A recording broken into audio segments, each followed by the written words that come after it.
నమస్కారం దూరదర్శన్ వార్తలకు స్వాగతం నేను వినతి కరోనాను నియంత్రించేందుకు ప్రతి ఒక్కరూ మాస్కును తప్పక ధరించాలి ముక్కు నోరు కప్పి ఉంచేలా సరైన పద్ధతిలో మాస్క్ ధరించాలి తరచూ చేతులను శుభ్రం చేసుకోవాలి వ్యక్తిగత పరిశుభ్రతను పాటిస్తూ భౌతిక దూరాన్ని తప్పక పాటించాలి అర్హులందరూ వ్యాక్సిన్ వేయించుకోవాలి నిబంధనలు పాటిద్దాం కరోనాని జయిద్దాం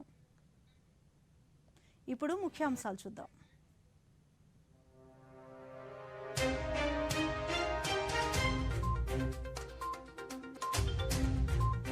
చెన్నైలో పర్యటిస్తున్న ప్రధాని దారి పొడవునా మోదీకి ఘన స్వాగతం 31,530 కోట్ల రూపాయల ప్రాజెక్టులకు శంకుస్థాపనలు ప్రారంభోత్సవాలు Hyderabad Indian school of business వార్షికోత్సవ వేడుకల్లో పాల్గొన్న ప్రధాని సమస్యల పరిష్కారం కోసం ప్రపంచం మొత్తం భారత్ వైపు చూస్తోందన్న మోదీ కుటుంబ పార్టీలను తరిమితేనే రాష్ట్రం దేశం అభివృద్ధి చెందుతాయన్న ప్రధాని బేగంపేట విమానాశ్రయం వద్ద పార్టీ శ్రేణులుద్దేశించి ప్రసంగించిన మోదీ రాష్ట్రంలో కొనసాగుతున్న వైఎస్ఆర్సీపీ బస్సు యాత్ర జగన్మోహన్ రెడ్డి నేతృత్వంలో అన్ని వర్గాలకు న్యాయం జరుగుతుందన్న పలువురు రాష్ట్ర మంత్రులు రేపటి నుంచి ఒంగోలులో తెలుగుదేశం పార్టీ మహానాడు ఈరోజు చిలకలూరిపేటలో Chandrababu Naidu road show YCP హయాంలో రాష్ట్రంలో అరాచక పాలన సాగుతుందన్న ప్రతిపక్ష నేత ప్రధాని మన్ కీ బాత్ కార్యక్రమం ఈ నెల 29వ తేదీ ఆదివారం ఉదయం 11 గంటలకు తెలుగు అనువాదం వెనువెంటనే దూరదర్శన్ సప్తగిరి యాదగిరిలో ప్రసారం వార్తల్లోని వివరాలు చెన్నై పర్యటనలో భాగంగా ప్రధానమంత్రి నరేంద్ర మోదీ 31,530 కోట్ల రూపాయల విలువైన అభివృద్ధి పనులకు ఈరోజు పలు అభివృద్ధి కార్యక్రమాలకు శంకుస్థాపనలు ప్రారంభోత్సవాలు చేశారు ఈ సందర్భంగా ప్రధాని మోదీ మాట్లాడుతూ తమిళ ప్రజలు సంస్కృతి భాష అద్భుతమన్నారు ఈ సందర్భంగా తమిళ కవి భారతీయర్ తమిళ భాషను వర్ణించిన తీరును ప్రధాని ప్రస్తావించారు దేశంలో ఏ రంగంలోనైనా తమిళులు ముందంజలో ఉంటారన్నారు ఇటీవల జరిగిన ఇండియన్ డెఫ్ ఒలింపిక్స్ అథ్లెట్లతో తన నివాసంలో సమావేశమయ్యానని చెప్పారు ఈ క్రీడల్లో భారత్ అత్యుత్తమ ప్రతిభను ప్రదర్శించిందన్నారు 16 మెడల్స్లో 6 బంగారు పతకాలు సాధించడంలో తమిళనాడు యువత కీలక పాత్ర పోషించిందన్నారు తమిళ భాష ఇంటర్నెట్ అని తమిళ సంస్కృతి అంతర్జాతీయమన్నారు చెన్నై నుంచి కెనడాకు మదురై నుంచి మలేషియా నావకల్ టు న్యూయార్క్ సేలం నుంచి సౌత్ ఆఫ్రికా తమిళ సంస్కృతి విశ్వవ్యాప్తమైందన్నారు ఫ్రాన్స్లో కేన్స్ ఫిలిం ఫెస్టివల్లో తమిళనాడు ముద్దుబిడ్డ మురుగన్కు ఘన స్వాగతం లభించడం చాలా గర్వించదగ్గ విషయమని అన్నారు అలాగే తమిళనాడు అభివృద్ధి కోసం వేల కోట్ల రూపాయల అభివృద్ధి పనులను ప్రారంభించామన్నారు It is always wonderful to be back in Tamil Nadu. This is land and this land is special. The people, culture and language of the state are outstanding. The great Bhartiyar expressed it beautifully when he said, Santamil Nadu ennam pothinile, imba tenamantu paitu kadinile. Friends, in every field, someone or the other from Tamil Nadu is always excelling. Just recently, I hosted the Indian Deaf Olympics contingent at my residence. You would be aware that this time it was India's best performance in the tournament. But do you know that out of the 16 medals we have won, youngsters from Tamil Nadu had a role in 6 of those medals. This is among the best contributions to the team. The Tamil language is eternal and the Tamil culture is global. From Chennai to Canada, from Madurai to Malaysia, from Namakkal to New York, from Salem to South Africa, the occasion of Pongal and Puthandu are marked with great fervor. There is a film festival going on in Cannes in France. There, the son of this great soil of Tamil Nadu, Thiru L. Murugan, walked the red carpet in traditional Tamil attire. It made Tamils all over the world very proud. చెన్నైలో ప్రధాని మోదీకి ఘన స్వాగతం లభించింది. తమిళనాడు సంస్కృతి సాంప్రదాయాలు ఉట్టుపడేలా రహదారి పొడవునా బీజేపీ శ్రేణులు ఘన స్వాగతం పలికారు. ఇండోర్ స్టేడియంకు చేరుకునే 3 కిలోమీటర్ల మేర దారి పొడవునా వివిధ సాంస్కృతిక కార్యక్రమాలతో పాటు క్రీడా విన్యాసాలతో మోదీకి స్వాగతం పలికారు. దారి పొడవునా భారత్ మాతాకి జై, నరేంద్ర మోదీకి జై అంటూ నినాదాలు మిన్నంటాయి. ఇదే సమయంలో ప్రధాని మోదీ తన నివాసం నుంచి అభిమానులకు, కార్యకర్తలకు అభివాదం చేస్తూ ముందుకు సాగారు.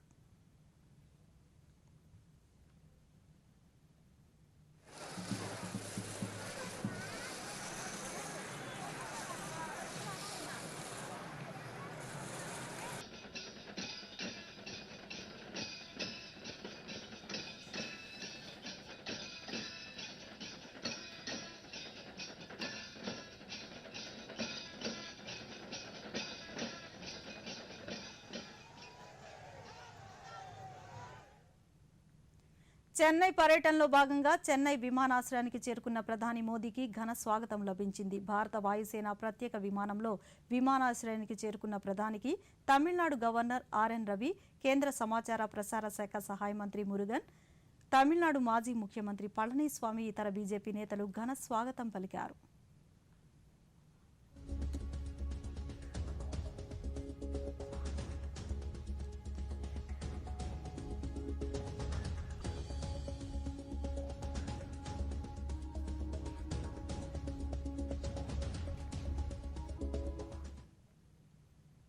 హైదరాబాద్ పర్యటనలో భాగంగా ప్రధానమంత్రి Narendra Modi Indian school of business ISB 20 ఏళ్లు పూర్తి చేసుకున్న సందర్భంగా జరిగిన వార్షికోత్సవ కార్యక్రమంలో పాల్గొన్నారు. తొలుత ఐఎస్బీకి చేరుకున్న ప్రధానమంత్రి నరేంద్ర మోదీ ఆ ప్రాంగణంలో ఓ మొక్కను నాటారు.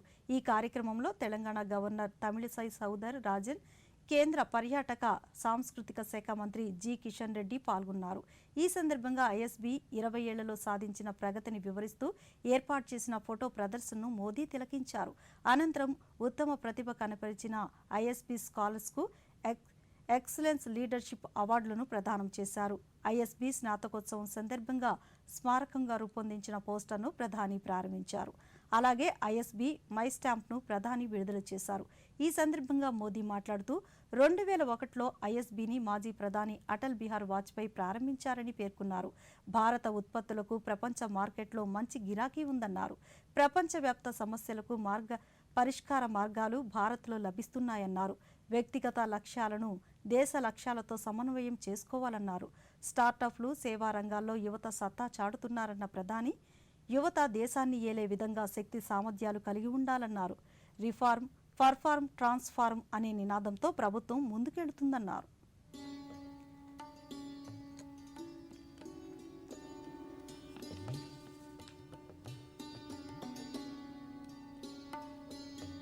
जब देश आर्थिक विकास के नए अध्याय को लिख रहा है तो हमें एक और बात याद रखनी होगी. हमें छोटे व्यापारियों, स्मॉल बिजनेस का भी उतना ही ध्यान रखना होगा.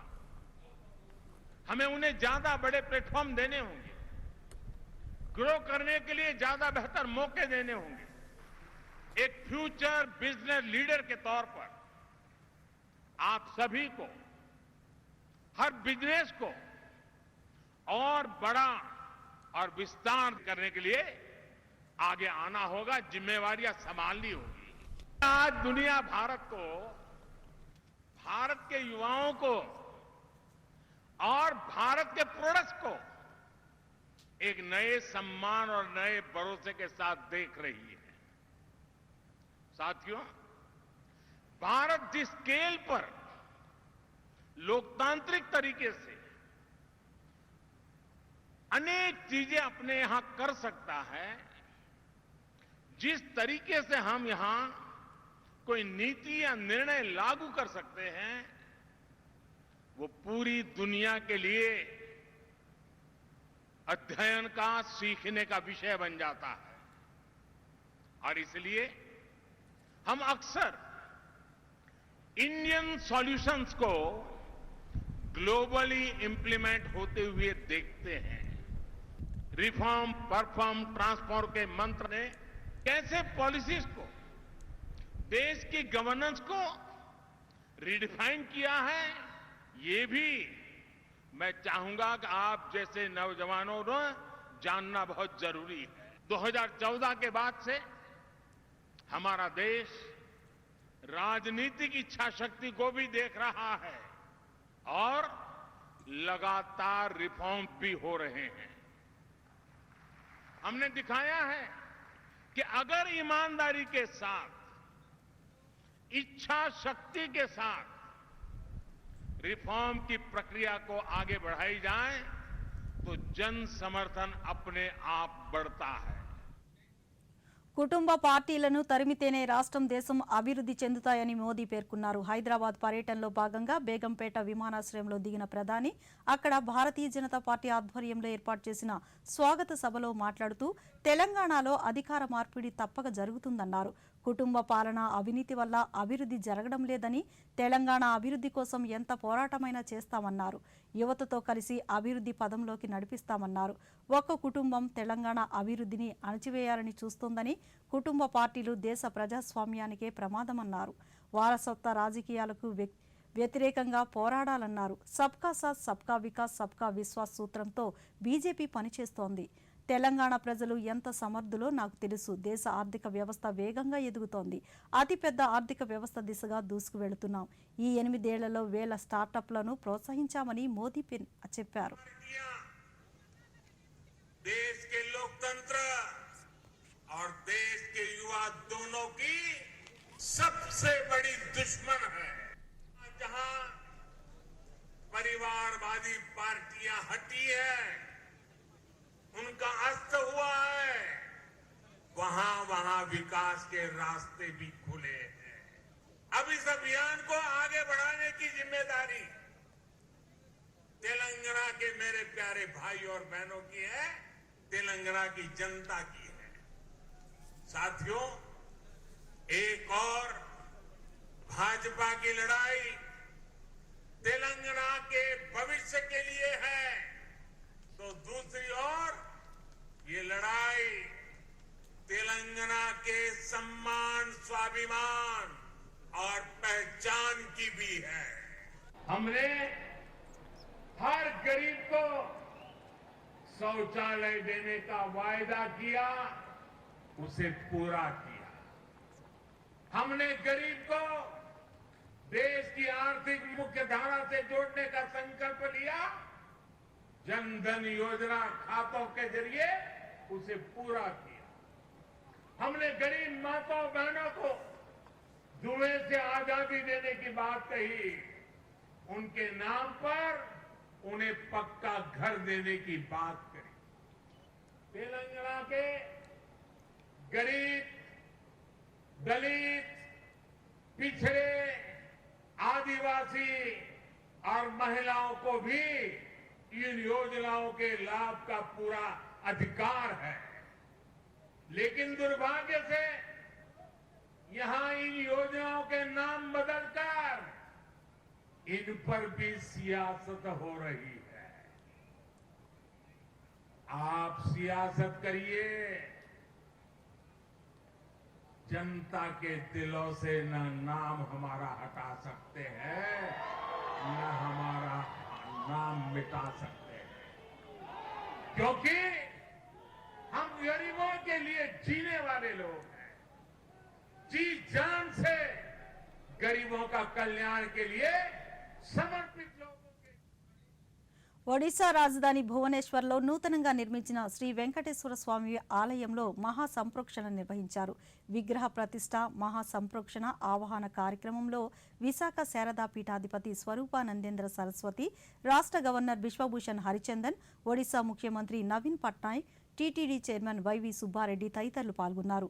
ఈ సందర్భంగా టీటీడీ చైర్మన్ వైవి సుబ్బారెడ్డి మాట్లాడుతూ భువనేశ్వర్లో ఆహ్లాదకరమైన వాతావరణంలో పవిత్రమైన వెంకటేశ్వర స్వామి ఆలయ మహాసంప్రోక్షణ కార్యక్రమంలో పాల్గొనడం ఎంతో ఆనందంగా ఉందన్నారు. దేశవ్యాప్తంగా సనాతన హిందూ ధర్మాన్ని వ్యాప్తి చేసే క్రమంలో కాశ్మీర్ నుంచి కన్యాకుమారి వరకు శ్రీవారి ఆలయాలు నిర్మిస్తున్నట్లు చెప్పారు. ఇప్పటి వరకు తెలుగు రాష్ట్రాల్లోని వెనుకబడిన ప్రాంతాల్లో 501 దేవాలయాలను టీటీడీ నిర్మించిందన్నారు. వెంకటేశ్వరుడుగా తాను స్వయంగా దర్శనమిస్తుంటాడు. సుయనైరలభం సులభం ప్రణమామి రమాధిపతిం తమహం. అదిగో చక్కగా ఆధ్యాత్మిక నాయకులైనటువంటి సాక్షాత్తు శంకర భగవత్పాదుల యొక్క సిద్ధాంతాన్ని నిరంతరం ఆంధ్ర రాష్ట్రంలో ప్రవహింపజేస్తున్నటువంటి స్వరూపానందేంద్ర స్వామివారు తమ హృదయంలో ధరిస్తున్నటువంటి వారు పెద్దలు. అటువంటి వారి అందరి ఆశీస్సులతో నాయకులుగా అలాగే ప్రభుత్వ లాంఛన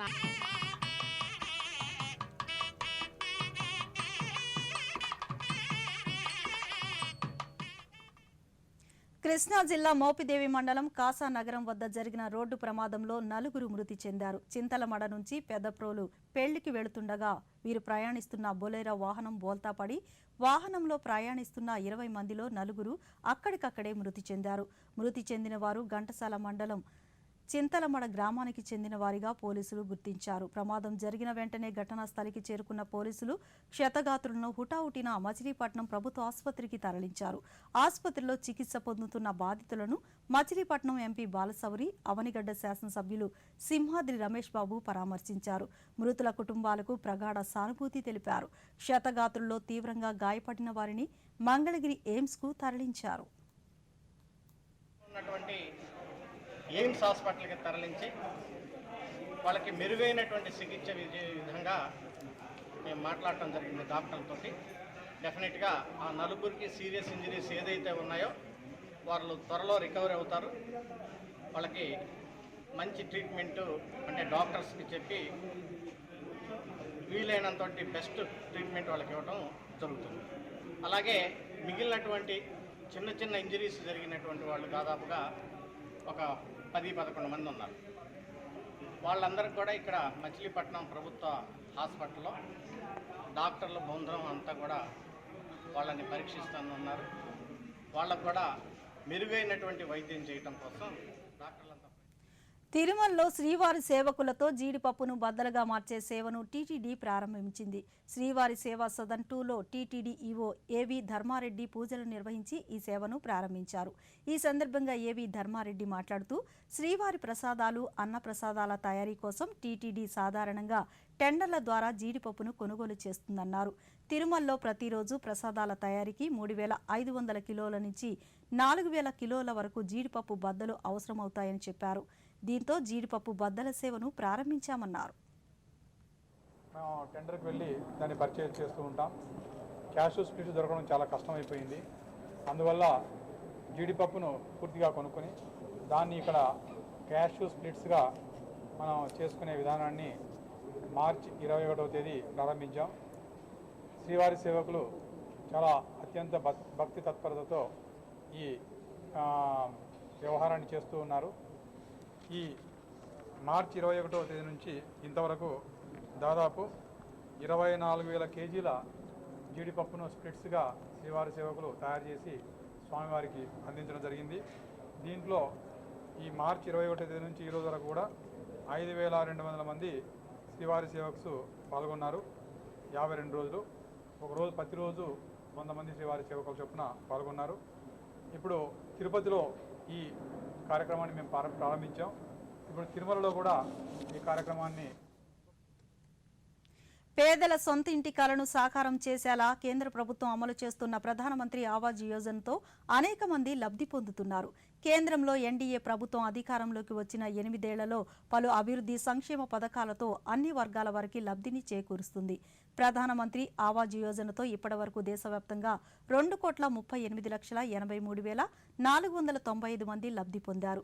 ప్రకాశం జిల్లాలో ఆవాజ్ యోజన కింద ఒంగోలులో పేదలకు సొంతింటి కల సాకారమైంది. ప్రధానమంత్రి యోజన పథకం క్రింద మరి మాకు శాంక్షన్ అయ్యి వచ్చింది. మేము బేస్ మట్టం వరకు వేసుకున్నాము. వాళ్ళు మాకు అమౌంట్ అకౌంట్లో వేసి ఇచ్చారండి. తర్వాత నెక్స్ట్ పూర్తి అయిన తర్వాత స్లాబ్ వేసుకున్న తర్వాత సగం అమౌంట్ ఇచ్చారు. మొత్తం కలిపి మాకు అమౌంట్ ఇచ్చిన తర్వాత మేము లబ్ధి పొందామండి. ప్రధానమంత్రి యోజన కింద మేము ఇల్లు కట్టుకోవడానికి సహాయం చేశారు. 1,80,000 వచ్చినాయి. ఇంతకుముందు మేము రేకుల ఇంట్లో ఉన్నాము, కానీ ఆ 1,80,000కి తోడుకి ఇంకా మేము కొంత వేసుకొని మంచిగా ఇల్లు కట్టుకోవడానికి సహాయం చేశారు. ప్రధానమంత్రి ఆవాస పథకం కింద ఈ ఇల్లు కట్టుకున్నాము. అంతకుముందు మాది రేకుల ఇల్లు. ఈ పథకం వల్ల మాకు ఈ ఇంటికి ఇచ్చిన అమౌంట్ చాలా ఉపయోగపడింది. మాకు చాలా ఉపయోగకరంగా ఉంది. కేంద్రంలో ఎన్డీఏ ప్రభుత్వం వ్యవసాయ రంగాన్ని బలోపేతం చేసేందుకు పలు సంక్షేమ కార్యక్రమాలను అమలు చేస్తూ రైతులకు వెన్నుదన్నుగా నిలుస్తోంది. ఏడాదికి 6,000 రూపాయల పెట్టుబడి సాగు సాయాన్ని అందించే లక్ష్యంతో అమలు చేస్తున్న ప్రధానమంత్రి కిసాన్ సమ్మాన్ నిధి యోజన కింద ఇప్పటి వరకు దేశవ్యాప్తంగా 12,79,921 మంది రైతులు సాయాన్ని పొందారు. పశ్చిమ గోదావరి జిల్లా పెదవేగి దెందులూరు మండలానికి చెందిన రైతులు తమ ఖాతాల్లో నేరుగా నగదు జమ కావడం పట్ల హర్షం వ్యక్తం చేశారు. కొనుక్కుంటానికి కానీ పురుగు మందులకు కానీ అలా కూలీలకు కానీ ఉపయోగపడుతుంది. ఇది చాలా ప్రయోజనకరంగా ఉంది. ఇటువంటి పథకాలు తీసుకొస్తాం అనేది రైతులకి అందరికీ కూడా బాగా మంచి జరుగుతుంది అనేది మా ఉద్దేశం అండి. ఈ సందర్భంగా ప్రధానమంత్రి గారికి ప్రత్యేకంగా ధన్యవాదాలు. అన్న ప్రధానమంత్రి గారు ప్రవేశపెట్టిన రైతు బంధు యోజన కింద సంవత్సరానికి 6,000 రూపాయలు 3 విడతలుగా మాకు అందివ్వడం అనేది, నేరుగా మా బ్యాంక్ అకౌంట్లోకే జమ చేయడం అనేది చాలా ఉపయోగకరంగాను, మాకు మా శ్రేయస్సుని దృష్టిలో పెట్టుకుని ఎరువులు, పురుగుల మందులు, విత్తనాలు కొనుక్కోవడానికి దానికి సమయానుకూలంగా మాకు అందజేస్తున్నందుకు మన ప్రధానమంత్రి గారికి మేము చాలా రుణపడి ఉన్నాము. ఆయన రైతుల శ్రేయస్సును దృష్టిలో పెట్టుకుని ఎన్నో పథకాలని ప్రవేశపెడుతూ, అలాగే మాకు మార్కెటింగ్కు కూడా వెసులుబాటులు కల్పిస్తూ, ఎక్కడైనా అమ్ముకునే విధంగా మాకు మరింత అవకాశాన్ని అందిస్తూ, రైతు శ్రేయోభిలాషిగా ఆయన మమ్మల్ని తగిన విధంగా సబ్సిడీ కూడా ఇచ్చి ఆదుకుంటున్నందుకు ఆయనకి మేమంతా కృతజ్ఞతను. మాకు ప్రతి ఏటా ప్రధానమంత్రి కిసాన్ సమ్మాన్ నిధి కింద 6,000 రూపాయలు 3 విడతలుగా పడుతున్నాయి. ఆ డబ్బుల్ని మేము నార్మల్ పోసుకుంటానికి, ఎరువులు కొనడానికి ఉపయోగిస్తున్నాం. ఈ పథకం మాకు బాగా ఉపయోగపడుతుంది. ఈ పథకాన్ని అందించినందుకు ప్రధానమంత్రి గారికి ప్రత్యేకమైన ధన్యవాదాలు. పశ్చిమ గోదావరి జిల్లాలో అసంఘటిత రంగ కార్మికులందరూ ఈ శ్రమ్ పోర్టల్లో తమ పేర్లు నమోదు చేసుకోవాలని జిల్లా కార్మిక శాఖ ఇన్ఛార్జ్ సహాయ కమిషనర్ హనుమంతరావు తెలిపారు. ఈ పోర్టల్లో కార్మికులు నమోదుకు సంబంధించి అవగాహన కల్పిస్తున్నట్లు చెప్పారు. జిల్లాలో మొత్తం 6,59,000 మంది కార్మికులను గుర్తించామని, ఇప్పటి వరకు 2,86,000 మంది పేర్లు నమోదు చేసుకున్నారన్నారు. ఈ నమోదు పూర్తిగా ఉచితమని తెలిపారు. అంగన్వాడీ వర్కర్సు, మత్స్యకారులు, ప్లాంటేషన్లో పనిచేస్తున్న కార్మికులు, ఎన్ఆర్ఈజీ వర్కర్సు, కన్స్ట్రక్షన్ వర్కర్సు మొదలగు కార్మికులంతా ఈ శ్రమ రిజిస్ట్రేషన్కి అర్హులని తెలియజేస్తున్నాను. అట్లాగే 16 సంవత్సరాల నుండి 59 సంవత్సరాల లోపు ఉన్న ప్రతి ఈపీఎఫ్, ఈఎస్ఐ లేని ప్రతి కార్మికుడు కూడా ఈ శ్రమ రిజిస్ట్రేషన్కి అర్హులు. అయితే ఈ శ్రమ రిజిస్ట్రేషన్కి ఏమేమి అవసరం అంటే, ఈ శ్రమ రిజిస్ట్రేషన్ కోసం ప్రతి కార్మికుడు వారి యొక్క phone number, Aadhaar card, bank account number ఈ 3 తీసుకొని సిఎస్సి సెంటర్ దగ్గరికి వెళ్తే, లేదా మా కార్మిక శాఖలో కూడా ఒక సిఎస్సి సెంటర్స్ ఏర్పాటు చేశాము. ఈ కార్మిక శాఖలో మా యొక్క అసిస్టెంట్స్ ఉండి దగ్గరుండి వారి యొక్క ఏమేం కావాలి అని వారికి తెలియనప్పుడు తెలియజేస్తూ, మేమే దగ్గరుండి వారికి ఈ శ్రమ రిజిస్ట్రేషన్ అనేది తెలియజేస్తున్నాం. ఈ శ్రమ రిజిస్ట్రేషన్ అనేది పూర్తిగా ఉచితం. కేంద్ర ప్రభుత్వం, రాష్ట్ర ప్రభుత్వం ఉచితంగా తయారు చేయమని ఇచ్చింది కార్డుకి. ఈ శ్రమ ఆధార్ కార్డు కంటే యూనిక్ కార్డుగా కేంద్ర ప్రభుత్వం గుర్తిస్తుంది. అయితే ఈ కార్డు వలన కొంతమంది కార్మికులు చెప్తున్నారు, ఏంటి ఈ కార్యక్రమం వలన రాష్ట్ర ప్రభుత్వం వలన ఏమైనా మాకైనా ప్రాబ్లం వస్తుందా, ఈ కార్డు తీసుకోవడం వలన ఆధార్ కార్డు పోతుందా, ఈ కార్డు తీసుకోవడం వలన ఏమైనా రాష్ట్రంలో వస్తున్న సంక్షేమ కార్యక్రమాలు కానీ, రాష్ట్రంలో వస్తున్న స్కీమ్స్ కానీ ఏమైనా ఇబ్బంది పేదల సొంతింటి కలను సాకారం చేసేలా కేంద్ర ప్రభుత్వం అమలు చేస్తున్న ప్రధానమంత్రి ఆవాజ్ యోజనతో ఏలూరు జిల్లాకు చెందిన పలువురు పేద మధ్యతరగతి ప్రజలు లబ్ధి పొందారు. ఎంత కష్టపడినా సంపాదించే ఆదాయం కుటుంబ అవసరాలకు ఇళ్లు అద్దెకు మాత్రమే సరిపోయే తరుణంలో ప్రధానమంత్రి ఆవాస్ యోజన తమ సొంతింటి కలను సాకారం చేసిందని తెలిపారు. ఉండేవాళ్ళం. ఇప్పుడు మన ప్రధానమంత్రి ఆవాస్ యోజన ప్రకారం మాకు ఇక్కడ ఇల్లు వచ్చింది. ఇల్లు కట్టుకుని ఇక్కడ ఉంటున్నామండి. ఇలా ప్రతి పేదవాళ్ళకి అందించిన ప్రధానమంత్రి గారికి ప్రత్యేకమైన ధన్యవాదాలండి.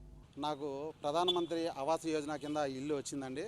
గతంలో మాకు సొంత ఇల్లు లేక సొంత ఇల్లు కట్టుకోవాలనే కళ ఉండి దాన్ని నెరవేర్చుకోలేక అనేక బాధలు పడుతున్న తరుణంలో మేము కాయ కష్టం చేసుకొని ఇల్లు కట్టుకోవాలంటే అత్యంత కష్టమైన పరిస్థితుల్లో ఈ ప్రధానమంత్రి ఆవాస్ యోజన ద్వారా మాకు ఇల్లు మంజూరు కావడం, మేము కొంత డబ్బును పోగు చేసి ఇల్లుని నేను నిర్మించుకోవడం జరిగింది. దీని ద్వారా నేను తెలియజేసేది ఏంటంటే కేంద్ర ప్రభుత్వానికి ధన్యవాదాలు తెలియజేసుకుంటున్నాను. ఈ కార్యక్రమాన్ని మరింత ముందుకు తీసుకువెళ్ళి పేద ప్రజలకి అనుకూలంగా ఇంకా మరింత ఈ సబ్సిడీని కొంతకాలం ఎక్కువ కాలం పెంచి మరింత మందికి కూడాను చేరువయ్యే విధంగా ఎక్కువ మందికి గ్రాంట్ చేసే విధంగా ప్రభుత్వ వాళ్ళు సహకరించాలని, పేద ప్రజలకి అందుబాటులో ఉండాలని నేను కోరుకుంటున్నాను. ప్రతి మిడిల్ క్లాస్కి లైఫ్లో ఉండే కళ ఏదైనా ఉందంటే అది ఇల్లు నిర్మించుకోవడం. మా అమ్మగారు కష్టం చేసి నన్ను చదివించుకుంటున్నారు. ఇంకా ఆవిడకి ఇల్లు నిర్మించుకోవడం అనే కళ ఒకటి ఉండిపోయింది. ఆ కళని ప్రధానమంత్రి ఆవాస్ యోజన ద్వారా మా అమ్మకి ఆ కళని నిర్మితమైంది. దానివల్ల మేము చాలా సంతోషిస్తున్నాం. ఇల్లు కూడా పూర్తయిపోయింది, ఫైనల్ స్టేజ్కి వచ్చేసింది. ఇలా ప్రధానమంత్రి ఆవాస్ యోజన పథకం ద్వారా మాకు ఇల్లు వచ్చినందుకు ప్రధానమంత్రి నరేంద్ర మోదీజీ గారికి ధన్యవాదాలు. కేంద్ర ప్రభుత్వం రైతుల సంక్షేమమే లక్ష్యంగా అమలు చేస్తున్న ప్రధానమంత్రి కిసాన్ సమ్మాన్ నిధి పెట్టుబడి సాగు సాయం ఎందరో రైతులకు భరోసా కల్పిస్తోంది. ఏడాదికి 6,000 రూపాయలు కేంద్రం అందిస్తుండటంతో పంట సాగుకు ఎంతగానో ఉపయోగపడుతుందని అనంతపురం జిల్లా చిన్నంపల్లి గ్రామానికి చెందిన రైతులు తెలిపారు. గతంలో వ్యవసాయ ఖర్చుల కోసం అప్పులు చేయాల్సి వచ్చేదని, దాంతో అనేక ఇబ్బందులు పడేవాళ్లమని చెప్పారు. ప్రస్తుతం కిసాన్ సమ్మాన్ నిధి యోజనతో భరోసా లభించిందని రైతులు హర్షం వ్యక్తం చేస్తున్నారు. గారికి కేంద్ర ప్రభుత్వానికి ధన్యవాదములు. పిఎం కిసాన్ సమ్మాన్ నిధి పథకం కింద సార్ 6,000 రూపాయలు పడుతుండే సార్. ఫస్ట్ తూరు వచ్చి సేద్యానికి వస్తుండే సార్, మళ్ళా తూరి మందులకి, మళ్ళా తూరి 3వ తూరి కూలీలకి అన్నిటికీ పని జరుగుతుండే సార్. సరే ఎట్లయినా ఒక పావులాగే డైనట్లుగా సార్, కూలీల కంటే మంచి చెడ్డ అన్నిటికీను. పిఎం కిసాన్ సమ్మాన్ కింద నాకు సంవత్సరానికి 6,000 రూపాయలు డబ్బులు పడుతున్నాయి. విడతలవాడగా 2,000 రూపాయలు మాకు బ్యాంక్ ద్వారా అందుతున్నాయి.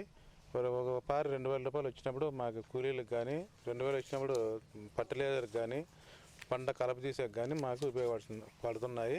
ఈ పథకం సంబంధించి ప్రధానమంత్రి గారికి హృదయపూర్వక ధన్యవాదాలు. 3 ఎకరాల 15 సెంట్లు పొలం ఉంది. 3 ఎకరాల 15 సెంట్లు శనక్కాయ పెడతాము, వేరుశెనగ పెడతాము. పిఎం కిసాన్ సమ్మాన్ నిధి పథకం కింద సంవత్సరానికి 6,000 ఇస్తాడు.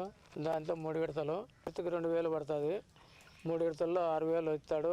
ఇంకా ఒకసారి గడ్డి వీకేస్తాము, ఒకసారి సేద్యం చేస్తాము, ఒకసారి శనక్కాయ వీకేస్తాడు, కూలీలకు ఇస్తాము అని చెప్తాడు. పెట్టిన కేంద్రం ప్రభుత్వానికి మా నమస్కారము. అంతర్జాతీయ మార్కెట్ల సానుకూల సంకేతాలకు తోడు దేశీయంగా కీలక రంగాల షేర్లలో వెల్లువెత్తిన కొనుగోళ్లతో దేశీయ స్టాక్ మార్కెట్ సూచీలు లాభాలను దక్కించుకున్నాయి. సెన్సెక్స్ 500 పాయింట్లకు పైగా లాభపడగా నిఫ్టీ కూడా 100 పాయింట్లకు పైగా లాభపడింది. అంతర్జాతీయ మార్కెట్ల బలమైన సంకేతాలతో ఈ ఉదయం 53,950 పాయింట్ల లాభంతో ఉత్సాహంగా మొదలైన సెన్సెక్స్ ఆరంభంలో కాస్త తడబడి ఒక దశలో 53,425 వద్ద ఇంట్రాడే కనిష్టానికి పడిపోయింది.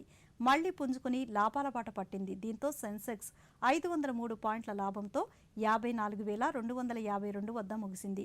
అటు నిఫ్టీ కూడా 144 పాయింట్ల లాభంతో 16,170 వద్ద స్థిరపడింది. డాలర్తో రూపాయి మారకం విలువ 2 పైసలు క్షీణించి $77.57 వద్ద ముగిసింది.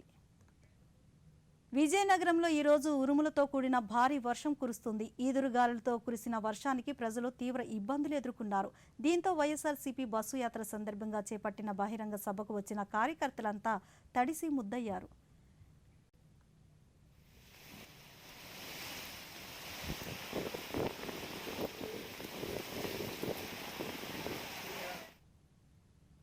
ఈ వార్తలు ఇంతటితో సమాప్తం. నమస్కారం.